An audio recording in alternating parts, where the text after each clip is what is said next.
ఇలా ఇలా ఇలా దండం పెట్టు ఓకే బాగుంది అందరూ ఉంచు ఎంతని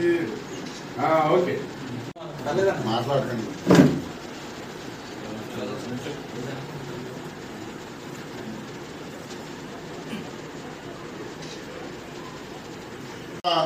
మాన్యశ్రీ మరి మన మాయావతి గారికి అప్పగించడం, ఆవిడ కూడా ఇప్పుడు అదే పక్కన నడిపించుకుంటూ అదే బాటలో మరి బహుజనులంతా కూడా నడవాలని ఈ సందర్భంగా తెలియజేస్తున్నాను. అలాగే ఈ యొక్క కాంశీరామ్ గారి గురించి, కాంశీరామ్ గారు 91వ జయంతిని పురస్కరించుకుని మరి మన చక్రవర్తి నగర్లో బోయిడి సూర్యబాబు గారు ప్రొఫెసర్ గారి ఇంటి వద్ద ఏర్పాటు చేసి మరి మా పిలుపు మేరకు మీరందరూ ఎంతో గౌరవంగా వచ్చి ఈ కాంశీరామ్ గారి యొక్క జయంతి ఉత్సవంలో పాల్గొన్నందుకు మీ అందరికీ మరొకసారి నా జైభీములు తెలియజేస్తున్నాను. అలాగే మరి కాంశీరామ్ గారి గురించి చెప్పాలంటే ఆయన పంజాబ్ రాష్ట్రంలో రాయ్పూర్ అనే జిల్లా నుండి ఒక గ్రామంలో సిక్కు మతానికి సంబంధించినటువంటి వ్యక్తిగా ఈయన జన్మించడం జరిగింది.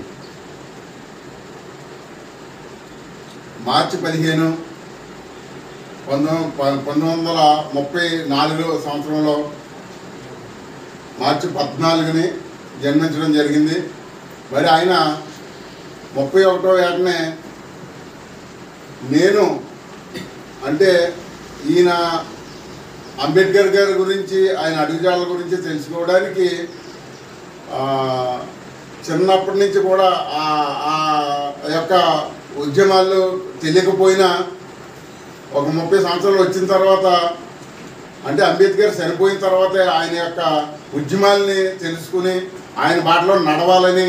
ఆయన అడుగుజాడల్లో నడవాలని కుటుంబాన్ని మొత్తం అంతా కూడా వదిలేసేసి మరి అంబేద్కర్ గారి యొక్క అడుగుజాడల్లో నడిచి ఈ యొక్క బహుజన సమాజ్ పార్టీలో ఒక దళితులే కాకుండా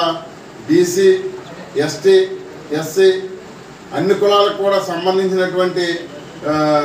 రూపకల్పన చేయడం, బహుజన సమాజ్ పార్టీని స్థాపించడం జరిగింది. మరి యొక్క ఆయన ఏదైతే అహర్నిశలో కూడా పెళ్లి కూడా చేసుకోకుండా మరి పార్టీ కోసమే అంబేద్కర్ యొక్క ఆశయాల్ని ముందుకు తీసుకెళ్ళాలి, నా బహుజనులందరినీ కూడా ఒక ఉన్నతమైన స్థాయిలో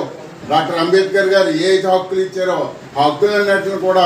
మరి ముందుకు తీసుకెళ్లి హక్కుల ప్రకారంగా ప్రతి ఒక్కరిని కూడా ఏర్పాటు చేయాలనే ముఖ్య ఉద్దేశంతో ఆయన కుటుంబాన్ని అంతటిని కూడా వదిలేసేసి పార్టీని స్థాపించి పార్టీ కోసమే ఆయన మొత్తం జీవితాన్ని కూడా ఆయన మరి అర్పించడం జరిగింది.